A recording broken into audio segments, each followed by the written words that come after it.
So knowledge is always limited. And having knowledge which is contained in the brain as memory, from that memory springs thought. This can be observed very simply and easily. If one examines oneself, if one looks at one's own activity of thought, experience, knowledge, you don't have to read any book or become a specialist to understand your own way of thinking, living. So thought is always limited, whether it's now or in the future. And we try to solve all our problems, both technological, religious, and personal, through the activity of thought. Surely thought is not love. Love is not sensation or pleasure. It is not the result of desire. It's something entirely different. To come upon that love, which is compassion, which is its own intelligence. One has to understand oneself, what we are, not through analysis, but understanding our own sorrows, our own pleasures, our own beliefs.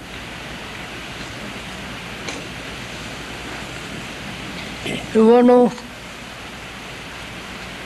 wherever you go, all over the world, mankind, human beings, suffer for various reasons. It might be petty or some very, very deep incident that has caused pain, sorrow. And every human being on this earth goes through that, on a minor scale or a tremendous incident as death.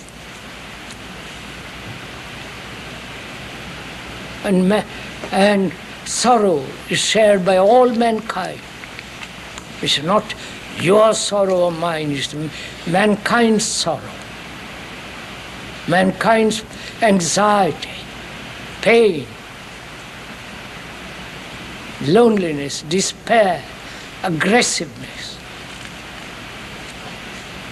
So you and we are the rest of humanity. We are not separate human beings psychologically.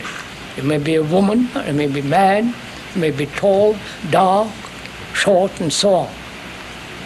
But inwardly, psychologically, which is far more important,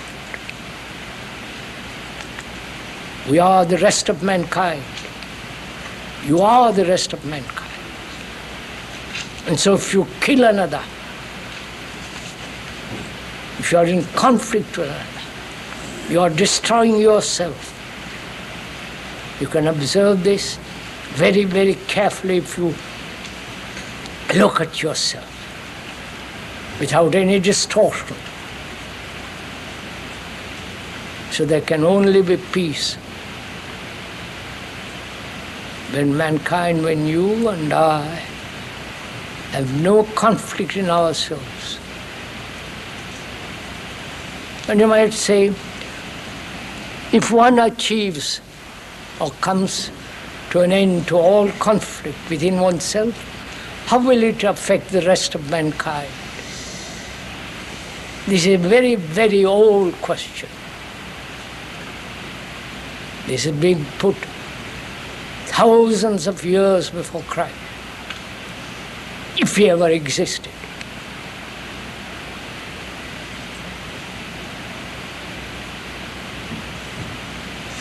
And we have to ask within ourselves whether sorrow, pain, anxiety, and all that can ever end.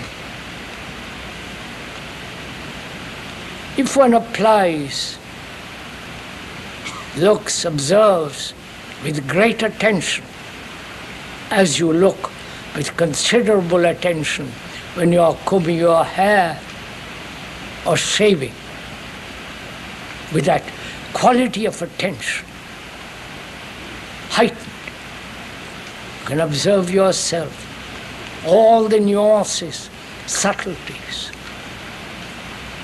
And the mirror is your relationship between human beings.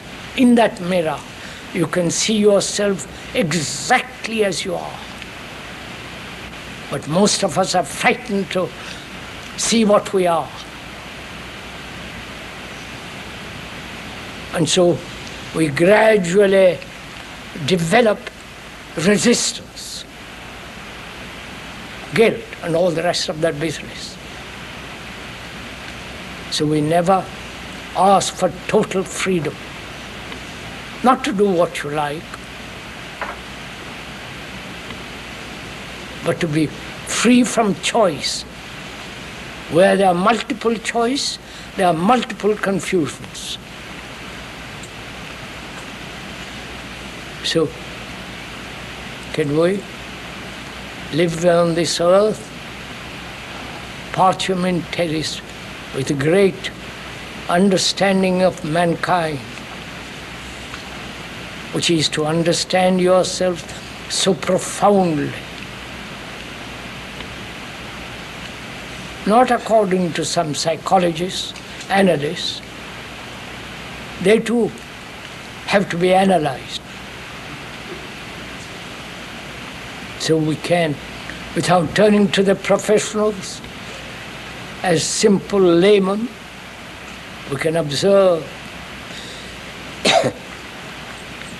our own idiosyncrasies, tendencies. Our brain, the speaker is not a specialist about brain matter. Our brain has been conditioned to war, to hate, to conflict. It's conditioned through this long period of evolution. Whether that brain, with its cells which contain all the memories, whether that brain can free itself from its own conditioning. You know, it's very simple to answer such a question. If you have been going north all the days of your life, as humanity has been going in a particular direction, which is conflict, and somebody comes along and says, that leads nowhere, and he's serious, and perhaps you are serious, then he says, go south, go east, any other direction but that. And when you actually move away from that direction, there is a mutation in the very brain cells themselves, because you have broken the pattern. And that pattern must be broken now, not 40 years or 100 years later. And can human beings have the vitality, the energy to transform themselves into civilized human beings, not killing each other,